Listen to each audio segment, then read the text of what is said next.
Now to a Crime Watch Daily update on a case we followed very closely here on the show. In fact, when we first told you about Jessica Heeringa, she was simply a missing person. Today, the man accused of taking her life learns his fate. It all started at a Michigan gas station. 25-year-old single mother Jessica Heeringa was gone, kidnapped while working the night shift alone.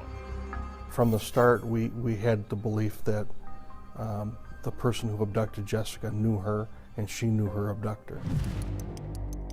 But after 3 years and hundreds of tips, there were no arrests. You can imagine the panic and the unrest in Muskegon County. Then a big break. A 16-year-old girl walking along a road is approached by a man in a van who offers her a ride. Once in the car, he pulls a gun on her. She jumped out of the moving vehicle and just started running to the closest house she could find. She was screaming, you know, he's got a gun, he's trying to kill me. The teen would later identify him as 47-year-old Jeffrey Willis, a factory worker who also worked as a janitor for years at a local elementary school. He's a very, very dangerous man. Cops search Willis's house and his silver minivan, a van matching the description of the one seen at the gas station the night Jessica went missing.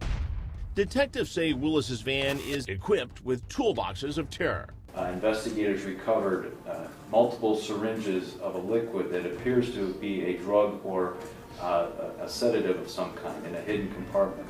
We recovered handcuffs and a rope. This was a vehicle designed to not only kidnap but also take sexual advantage of women. And on his home computer, images of child porn, women in bondage, along with kidnap and kill videos.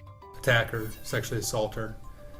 There's other videos found where at the end of them, they murder. Also on his hard drive, He had created a VIX file.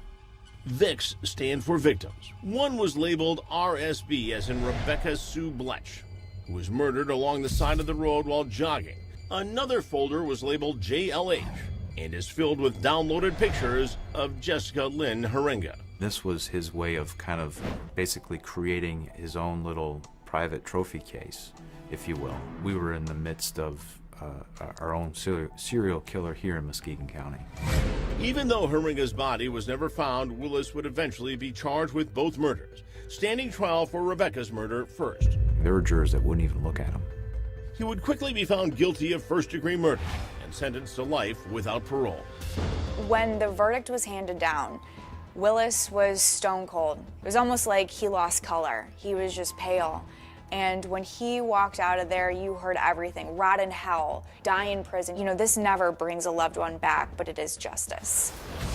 Now, several months later, Willis returns to the courtroom to face charges that he kidnapped and killed Jessica Heeringa.